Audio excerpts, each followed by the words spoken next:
Саламатсыздар. Бүгін бізде қонақта профессор Тоқон Хажимудинов, Политехномурдағы проректор, Ысыкөл университетінің ректоры болғансыз. Ооба. Мына сіздің ұлыңыз Қуан Хажимудинов Ақниет компаниясын түзген. Ооба. Ондан көп жыл мұрда. 3 жылдан бері, мына биыл ушул май айында 3 жыл болады қамақта.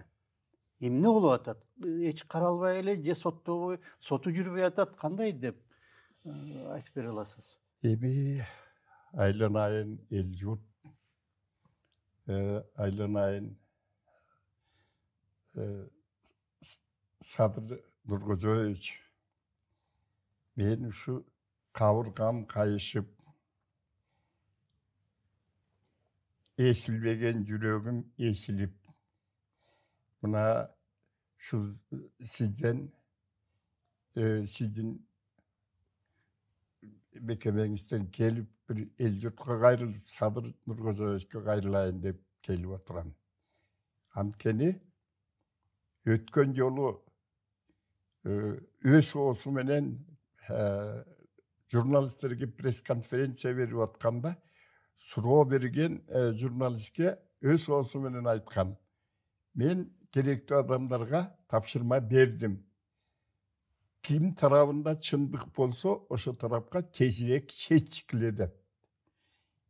Ошол сөздөн кийин мен аябай кубанып, өткөн жолу Садыр Нуркожоевичтү аябай мактадым эле, мына элдик ишти жасаган атат деп. Андан бери канча күтөм, эч кандай жылыш жок. Эмне экени түшүнүксүз. Таң каларлыгы ушул.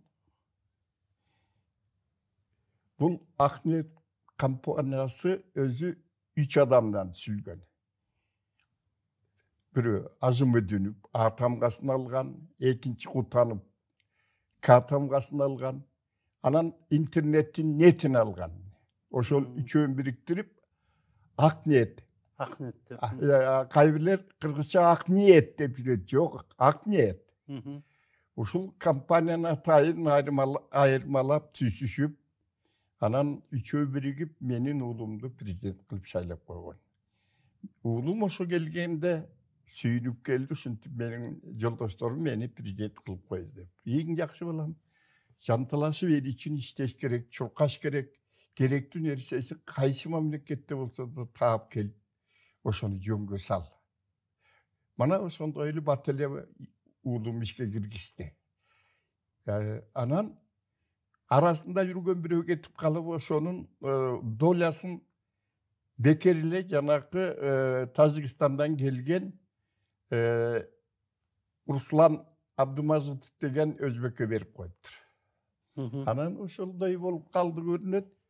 Кокодой башы келген урагыр бат эле үй сатып алат, машина сатып алат. Анан уулум көрүп туруп, бул ичип жеп аткан турбайбы деп, тени кысматтан алып коет. Анан эле алып, нары чуркап, бери чуркап жүрүп, бир караны тагаптыр. Рысманов деген, Эрнис Рысманов деген. Ал көрсө, Жээнбековдун бир тууган иниси Асылбек Жээнбековдун өкүл баласы экен. Бул карага байланган нерсе экен дейсиз. Анан ошолор өздөрүнчө туруп, план түшкөн экен, Ақниет компаниясын тартып алабыз деп. Мына ошону тигилер башынан аягына чейин аткарышты. Жанагы келген жигит келип коркутуп кеткен: Рысманов, текшерилесиң, соттолосуң, түрмөгө түшөсүң, Ақниеттен ажырайсың деп. Так эле ошондой кылды да. Мына 3 жылдан бери сот бүтпөйт. Бул эмне деген сот? Анан барыдан дагы обыск жасаганда бир мамлекеттик чыккынчы катарында жасашты да. 50-60 киши келип, түн ичинде келип, эшигин талкалап, барлык болгон буйумун салып кетишти. Ал опис жасаган жок. Булар обыскка жазганды да билбейт экен, обыск жасаганды да. Эгер жасаса, жанакы Ашыркажаев деген келесөө болбосо опис жасабайбы? Эмне деген нерселерди алып кетти. Анан тигилерди алып барып алып өздөрүнүн кааласынча тияк айлантып барлык нерсени жок нерселерди тияк айлантып уулумду камап коюшту. Уулумдун жатканына мына 3 жыл. 3 жылдан бери сот бүтпөйт бул. Эмне деген? Болуп атабы сот? Ой, келет эле. Улам бир нерсеси жетпей калат, анан тиги жокпу жок деп кетет. Бир аз келимиш болуп эле баягы сот жүрүп аткан деген Кат эле. маселе болот да. А болбосо 3 жылдан бери сот бүтпөйбү? Анан мен ошол сот менен да сүйлөшүп көрдүм. Айланайын, бул бүтүрбейсиңер, эмне? Эчтекеси жок кишини кармап отурасыңар десем айтып атпайбы? Тетиги караңызчы, канча том китеп турат. Бүткүнөө дейт. Анын баарын тергөөчү тергеп жазган. Мен алардын баарын мен башкача кылып өзгөртө албайм. Анда сен соттосоң соттобойсуң. Соттобойт мына. 3 жылдан бери соту бүтпөйт. Анан бир жерде да бир айта турган нерсе, мына Садыр Нуркожоев өткөндө мен керектүү кишилерге тапшырма бердим. Туура жагына тезирээк чечкиле депти. А туура жагы жалгыз эле ак ниет тарабында болчу. Анткени беркилердин баары аны күч менен барып басып алышкан. Басып алганда дагы нахально басып алган. Налог төлөбөйт деген шылтоо менен. А уулум 150 миллион сом төлөп берди налог. Анан кийин кошумча дагы төлөдү кийин. Жок, ошол мурда төлөгөнгө мурун төлөгөндөрдүн үстүнө төлөдү. Ооба. А бирок ошо тигилердин берген кагазында конкретный немеси жок дейт. Мен аны юрист болгондон айта албайм. Но ашыкча төлөнгөн нерсе да бу. Андан кийин анан ошол ак ниетти текшертип 10 жолу комиссия чакырыптыр ар кайсы немеден. Даже частный компанияны текшерүүгө правасы жок уставы боюнча счетный палатаны жөнөтүптүр. Эмне деген? Счетный палата канча бюджетный организациянын акчалары ордунда турбай жеп ичип атат. Ошолорду текшербейби? Анан келип ак ниетти текшерет дагы, анан баланча миллион деп жазып кетет. Анын баарын менин балдарым текшертели. Давай независимый комиссия түстүрөлү десе, тигилер макул болбойт, анткени алардын былыгы чыгып калат. Анан ушуну менен болбогон нерселерди жаап, уятсыз иштерди жасап атат. Садыр Нуркожоев, мына сиз жанакы айткандан кийин иш оң жагына өтөт десе, кайра дагы тескери жагына айлантып атат. Балким сиздин командадан дагы чогураак, жогорураак команда бере турган киши бар го дейм биздин мамлекетте. Болбосо кандай түшүнүүгө болот? Сиз баардык бийликти өзүңүзгө алгансыз. Баарына мен жооп берем деп айткансыз. Сиз ар бир адам үчүн жооп бере турган кишисиз. Анан ушул бир компания, Кенедей компаниянын президентин камап койсо, ошону бошотуп койгонго сиздин айткан сөздү тигилер аткарбаса кандай түшүнөбүз? Бул эмне? Баягы орустун сөзү менен айтканда биздин мамлекет шарашкина контора болуп баратабы? Эгер андай болбосо, сиз айткан сөз эмне үчүн аткарылбайт? Сиз айткандан кийин кайра менин баламды алып барып, 50-чү түрмөгө алып барып камап койду. А жерде жанан киши өлтүргөн кишилери жатат экен. Эмне менин уулумду ошо жака алып барып өлтүрткөн атасыңарбы? Бул эмне деген закон? Бул эмне деген бети жоктук, уяты жоктук, абийирсиздик? Бул мамлекетте мындай иш болбош керек. Садыр Нуркожоевич, өткөндө мен сизди аябай мактадым эле. Сизди тиги Владимир Путиндин деңгээлине көтөрүлдү деп мактадым эле. Сиз көтөрүлмек түгүл эле түшүп кетип баратасыз го. Кандай деп айтууга болот? Мына сиз айткан баарын ордуна коем, баарын туура жүргүзөм деп. Жанакы Камчыбек Ташиев Maktan delе. Біздің өлкөдө кара деген болбойт. Мен барын жок кылам деп. Айланайын. Жана Эрнест Рысманов дегенди камадыңар эле. Бул макта кара бандит. Аны бат эле түрмөдөн бошотуп ийдиңер. Эмне заслугасы үчүн? Кандай республика үчүн бир жыргаткан иш жасап койгон үчүн бошоттуңар? Камадыңарбы? 10 жылга камабайсыңарбы? Эч күнөөсү жок кишини мына 3 жылдан бери камап отурасыңар. Эгер жанакы жасылган нерсесинде ошо кездеги тергөөчү Ашыркажаев дегендин жазган катын эмесин справкасын окуп көрсөңүз, бул безграмотный, юридический эч кандай билими жок адамдын жасаган иши. Таң каларлык. Ошо жерде Акниет компаниясы эмне деген эмгек жасарын, канча миң адам ошонун кысматын пайдаланарын, анан келечекке пайдасы бар экенин бир сөз менен айтып кое албайсың. Сен эмне? Билимиң 10 классты бүтпөгөн адамсың го дейм. Ошондой эле ойлоого болот. Башкача эч кандай түшүндүрө албайм мен сенин жазган обвиненияңды. Анан баардыгы эле болбогон нерсени бияктан тияка, тияктан аякка кошуп, анан күнөөлөй берип, анан мына ушун 3 жылдан бери түрмөдө камап отурасыңар. Ай, Ашыркажаев, сен зам министр болбой эле сени МВДнын ишигине киргизбей турган адамсың. Сен өңдүү адамды эмнеге зам министр кылып жүрөт? Сен ошондой каранын барын жамандап, керектүүнү керектүү ишке ушундай жасап бергендигиң үчүн сени зам министр койсо керек.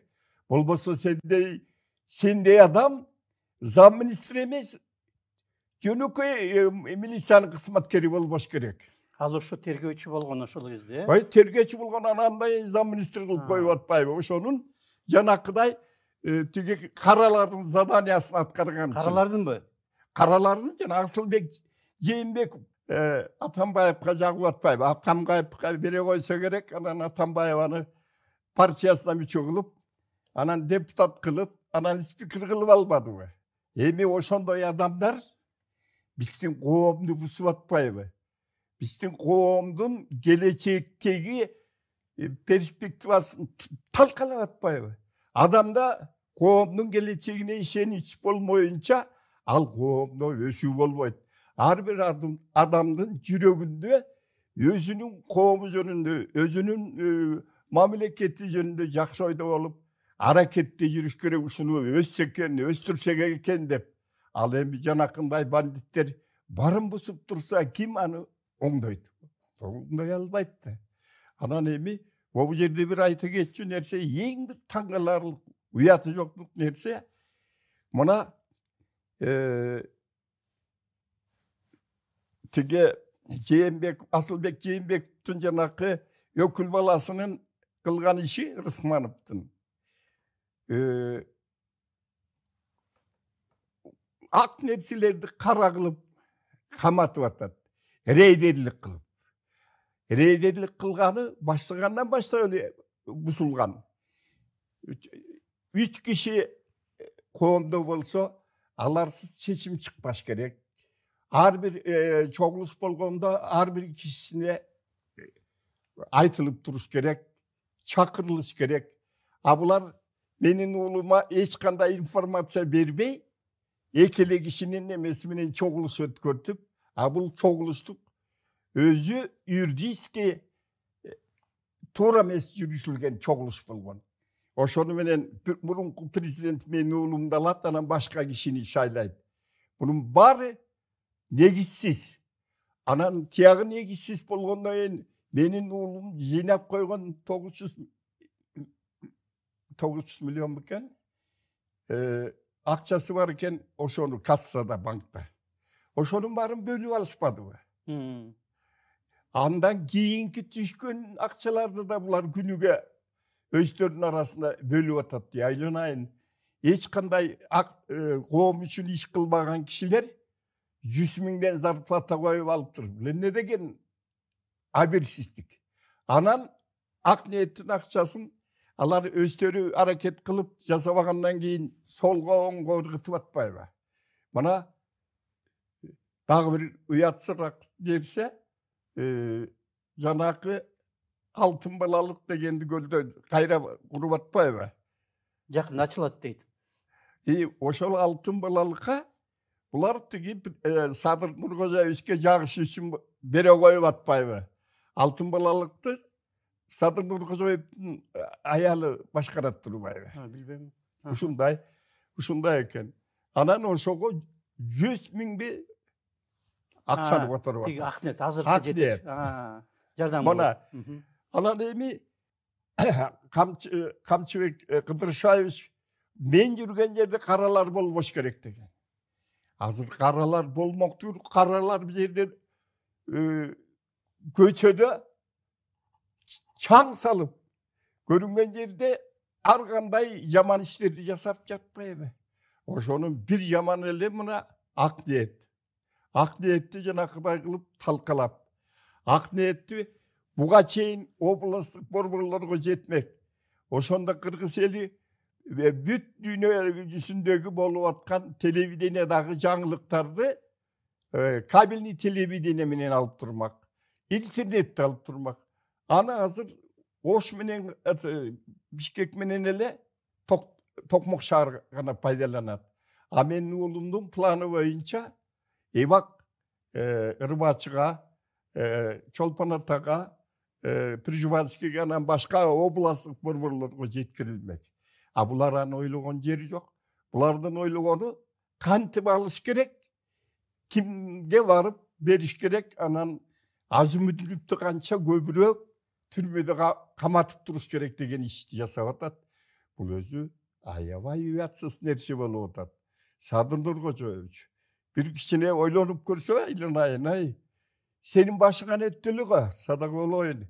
Сен түрмөдө жатканда атаң өлүп калып, сенин кайышпаган кабыргаң, ыйлабаган жүзүң калбай, баардыгын көтөрдүң эле го. Мен азыр ошондой абалдамын. Менин абалымды түшүнчү, Айланайын. Сенин башыңан жамандык өткөн адам башында жамандык турганды тезирээк түшүнөт. Мен ошон үчүн кайрылып атам. Мен өткөндө сизди мактадым эле. Азыр мен мактай албайм. Мен сени азыр айткым келип турат. Сен эмнеге элге мактандың эле? Мен баарын ордуна коюп, бар кадимкидей кылып жасайм деп. Мен жалгыз өзүм жоопкерчиликте болом деп. Кана жоопкерчилигиң? Жоопкерчилик жок го. Мен элге кайрылайынбы? Мындай жоопкерчиликсиз бийликтеги адамдар отурат деп. Уят болбойбу ошондо? Өзүңүн ойлонуп көрчү. Мен канча жыл кайрылып атам. Мен кыргыз элине ак ниетим менен эмгек сиңирген кишимин. Менин колум менен, өзүмдүн немем менен 10 миңден 15 миңге чейинки физика, математика мугалимдери, анан инженерлери даярдалган. Мен ошол эле эмгегим жетиштүү кыргыз элине жасаган. Андан башка мына Оштогу Токтогул кесиндеги жөнөкөй эле факультеттер, опшо техникалык факультеттерди мен бутуна тургузуп бирөөн Ош технологиялык университетине айлантым. Токтогул кесиндеги азыр дагы иштеп жатат. Бул ошолордун баары эмне деген эмгек эле. Эмгеде канчалаган киши мугалимдерди таап барыш керек эле, канчалаган лабораторияларды курдуруш керек эле. Ошонун баары менин эмгегим менен жасалган нерсе болчу. Эми мен аны мактанып отурганга менин убактым жок. Менин азыр өтүнчүм. Азыр мына жөнөкөй кайрылып атам. Жана рейдерлик кылган жөнүндө сөз болуп атканда күйбөгөн жерим гүл болгон бир рейдерлик бар. Менин уулумдун ак ниетин тартып алган аз келгенсип, жанакы басып алган иттер деп эле айтам. Кылган ишин сизге айтып коеюн. Бир мына октябрь окуясында уулумду үй комагына чыгара койгон экен. Анан келип инисин карындашын эстип алып, бир жигитти эстип алып, ак ниетин алгандай болуп атты экен деп барса, кийинки жана басып алгандар Sportsmenlerdi dayardap koyuptur, gelip mustashasını deptir. Anan unçukpay balдар karap turup, alar jönölü avalın bilip, kanday iştep atıptır deyip bileyin dep barsa, mustashasını degenden ketip kalışkan. Hiç kanday alardın gözünçü protokol sülgön emez. Anan alardı, ereyderlik kılıp basıp aldı dep, presa jarayalap jiberişti. Basıp aldı degende, basıp aldışı üçün azerde ahrana turuş gerek, yeğelep turuş gerek, tüylerden barın kuup çıkış gerek, anday protest bolbosa kanday basıp algan bolat. Anan sotko, bulardın söyleşken sottoru, bulardın dejurli sottoru, dejurli prokuroru var eken jana Aşırkızbaev degen. Oşolar sot çıkarıp atpayбы, çeçim. Akniyet kampaniyasının mekemesinin zdaniyasını basıp aldı dep. Aylınayın oy.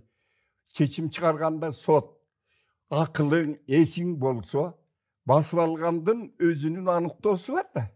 Basıp alganda oşo yerde yeğelep turgan akıranası boluş gerek. Eçele bolganda sutka turuş gerek, eçele bolganda 5 saat turuş gerek. 5 minutke vargan kişi kanıp basıp aladı. Anan oşolordu reyderlik jasadı dep, ızdaniyany basıp aldı dep, menin uğulumdu kısımdı damaşını arrest kılıp koyup atpayбы. Bul ende degen habersizlik. Bul eğer zakon bolbosa, zakon özü iştemese, anda bizim mamleket emnege aylanat. Anda silerin prezidentin gereken ne eğer siler oşul tartipte ornotup turbasaňar. Oşonu ornotuş üçün karap görüňüzçü. Özüň öyle bilesin barın. Ugup atasın. Saga köp jol adamlar gayrıldı. Menin özümdü kabul albay koydum. Kabul albay atkanda betin küyüp atat. Kantip oşo kişinin betin karayın de. Emni üçün meni kabul albaysın? Endege men enne narushenem var. Hiç kanay narushenem yok. Men Kırgız agartusuna ilbekçi girgen kısmatkermin. Fizika matematik ilimlerinin kandidatımın, datsen profesörmün. Men bu öyle Kırgızistan'ın prosfesyonelsinin atılışına gimez. SSR'den prosfesyonelsinin atılışına gimez. Adan menin barlık jasagan janakı 10-15'te min kadrı dayarlagandarım barın esk albay, kabul albay atkanıga men abdan sizde adamdık sapatın emgegin bağlabay turgan adamsızko degen mende şekteni payda bolup atat. Eger şekteni bolbosa emne üçin meni kabul albaysız. Uşul sebepten aytыңызчы. Bir dagı bizden jaskan katka siz cevap berбейсиз. Bul düýnelik praktikada arz menen gayrılgan jerge ofitsialdyk cevap beriş kerekti. Asler hiç vakta sizge emne uyalas özüňiz cevap bergenden. Ja aldığınızdaky işlegen kişiler kaç jasalbayby? Taňgalarlyk. Bul özü oylarım körçü. Men azır mınday jönököy aytyp atam sadaga olayın. Suranamındagy uğulumdun azır 3 yıldan beri jatıp sakarı ittey köbeyip 15-20 jetip ketip atat. Davleniyası götörülüp atat. 2 jolu Mirahimdin klininkasına jatıp çıktı. Emi butundagy nemeleri çirip atat. Görüp emne ölsün dep turasyňar. Menin oğlumdan ölüp üslerge gerek mi? Ayttıklaçı, emni şunu şunday mamile jasaýsyňar. Uşunun el bolboda endi eldin aldına düşündürüp koyuňuzçu. Men ay şunday menin oğlum ittik iş kılgan eken bobular şunun üçün türmegenden çıkarmay karmap turat dep aytyp jüreýin. Anday bolboýt da, aýlanaýyn, Sadır Nurgözöýüç. Bu kişine bir oyladın bula. Karya adamdı oylamış gerek de aýlanaýyn. Men emki jolu çıkkanda mından jaman aytam. Emki aytkanda balaňyň borunja dep aytamyn. Dagy başkasyny aytamyn. Oşun için kişine hazırkın gezinde akılın var. Hazır kişine özünüzge gelip maga ofisiyalle cevap berinizçe yemeğini kabul alınız. Ökö süyle şöyle. Kabul alsanız emne bir gelgiste men hiç vakta jana koronavirüsten 2 yol Rusya'nın emesini alıp koygon mu? Oşonu da sılt oğulmasın de. Emisler emisini eken bilbey. Korkkan yerin var bu. Meni kabul algandan. Bilbeyin.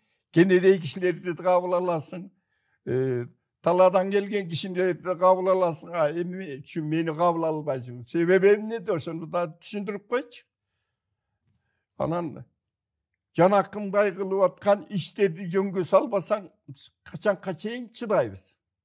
Ben anday çıkışım gerek belli kıkırıp. Oy momda üyatı yok. Başkarısılar geldi.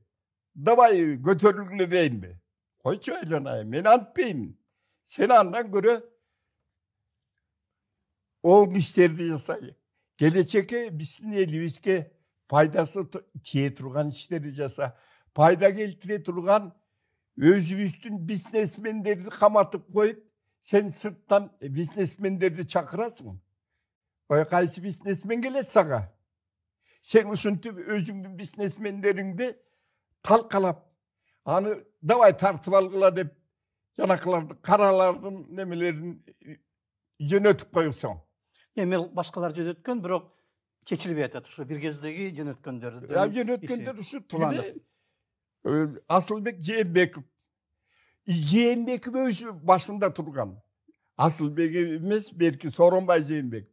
Soronbay Ceymbekov degen bu prezidentlikке kokusundan gelip kalgan adam oldu. Bu özü prezident emez, kalkosko brigadir kılığa turgan kişi emez. Menin oyumca, düşünümüm boyunca. Gelip жүрдü o 100 yıl işte deyim ne bir gene dey bir demeye jasadı mı elge bir jaraktı. Hiç de kece sağan aylığını alıp anan görüngen jerde konoko var türdü. Men kanıma karalardım. Tuğulgan gününe var türgeni aytıp atışat el. Al bu özü barılı. Kovandın oşonda siz ayttınız 50. kolonyada diyor. Al kaysı jerde kolonya? Bu bir yerden beri 50 kilometre yer iken tetik nemede. Anan ayakka sottun çeçimi olgan kişi var kerekte. Sottun çeçim yok. Hiç nerse. Sottun çeçimi yok. Buga çeyin bir yerdeler Sizoda lejatkan anan embedinin sizosunda anan kıgıbının sizosunda. Ebal sizolar jaravaya kalıptır. Türmöge jönötüp sot boluluk kişiye türmöge jetilgen jibergen kanday pravangar var. Sizlerde anday prava yok da. O ikisine her bir neslin tartibi var da. Sizler kalasanlar şunun var, banditler kalasanlar şunun varınca sata veresinler mi? Bir oylanmayı çıkar mı? Mavreki jerde janakı ak niyeti vasıf algan banditler menin oğlumdu yakındatqısı gelbeyt yaka. Ankeni oğlum gelse al ak niyetini esi de hazır. Ak niyetini esi kutanıp Polşa'ya kaçıp gitti. Hani bunları kaçırdı. Sottoyuz degenden kaçtı. Andan gece Edges Rısmanıp degen al şu artçaskan eme al özeli Tacikistan'dan emez tek Kanada'ya kaçıp gitti. Osmanov emez belki kim o? Abdülmecitov. Abdülmecitov. Anan bu ak niyetin aylanasında Kennedy nersege uşun çalık şum çıkartkanға sizler sebepkер болып отырсыңар. Men айылдағы atbaşılıklar gelip götürülüp çıkar kelebis деп атат. Ben koy aylanayın. Ben özümü de bir yaktan hareket kılam dep eldi tokta tuturamı. Bolbosa el jönöp gelse ne kılasın? Kantip cevap veresin. Vaktımız bitip kalıptır. Bir akırkı bir kıska bir nerse kanday деген sözünüz var. Emi sadaqa olayın. Bana şu senin döğütüne gelip şunday içimdeki kaynagan buğumdu yeşilip yatkan жүрөгүмдөгү сырымды бөлүштүргөнгө мүмкүндүк берген үчүн жүрөгүмөн чын ниетимен ыраазымын. Анан эми кайрыла турганым дагы Садыр Нуркызоевич садага болоюн. Мен карган кишини көп сени ыйлатпай алдыңа кетейин, ай. Мен сенден күтөм дагы күтөм, жакшылык иш кыласың деп. Сен ошол элдин алдында убада берип келгенсиң. Мен элге так ак кызмат кылам деп. Анан актыгыңды мен көрбөй атам. Мен өткөндө аябай мактап койгон көрүнөм. Мактадым эле. Путиндин деңгээлинде кызматты жасап атат деп. Путиндин тырмагына да теңгелдейсиң айлы. Теңгелиш үчүн андай ошондой кызмат жасаш керек. Анан суранарым ачууман кичине ачуураак сөздөрдү айтып койдум. Андан да ачуусун кийинкисинде айтам. Чын ачыгын айтайын. Мени туура түшүнгүлө. Эгер ушинте берсиңер, мен анда көтөрүлөбүз деп аткан элдерди көтөрүлө бергиле дейм анда. Анда эмне деген абийир болот? Мамлекетте тынчтык болуш керек. Элде тынчтык болуш керек. Башкаруучуда тынчтык болуш керек. Эчтекени тиякта өрттөнүп атат, биякта күйүп атат, тиякта тигини өлтүрүп кеттир, биякта муну минтип кеттир деген сарсанаа болбой тынчыраак жашашы үчүн элдин ар бир жердеги болгон жүрөгүндөгү оорусун басып турушуң керек. Ошондо сен жакшы башкаруучу болосуң. Кыргыз элинде биздин эрага чейин 3-4 кылымда Адилхан деген болгон. Адил дегенди айта албай европалыктар Францияны, Италиядан бери басып алган. Ошону Адил дегенди айта албай Атил деп айтып жүрүп, Атила деп коюшкан. Атила жөнүндө кандай кыргыз элин ошол биздин эрага чейин кыргыз элин дүйнөгө атагын чыгарган хан болгон. Мына ошондой бол айланайын. Ага мүмкүндүгүң бар, ал үчүн адилет адам болушуң керек. Адилеттик деген көп нерсеге жеткирет. Ушул адилет болушуңду каалайын. Ошол Атилада атагын чыккан адам болайлын айын, ошону каалайм. Ушул мен эми элден эл журт мени кичине туура түшүнүңүздөр. Жүрөгүм эсилген үчүн жанакыбай ачуу сөздөрдү дагы айттым. Анткени мен ага аргасыз кылышты. Эгерде кабыл алып мени менен сүйлөшсө эле, мен болгон сөздү түшүндүрүп эле чыгып кетмекмин, башка эчтеке жок. Анан чечимдесин кабыл алат элеңди. Анткин келген жок. Ушул эми элден суранам. Баарыңарга мына дүйнө жүзүндө ар түрлүү балакеттер болуп атат. Кытайда суу каптап атат, Өзбекстанда суу каптап атат, Казакстанда суу каптап атат. Ошондой балакеттер биздин кыргыз элинде болбосун, элибиз тынч болсун. Хан өзүнүн ордунда болсун, адилеттүү хандык кылсын. Ушул сураным. Рахмат. Бизде конокто Токон Ажимудинов болду, профессор, Политех институтунун бир кездеги проректору жана Скол университетинин ректору болгонсуз. Рахмат сизге. Рахмат. Садыга болоюн. Ишиңе ийгилик, дөөтүң колдосун. Рахмат. Саламатта болуңуздар.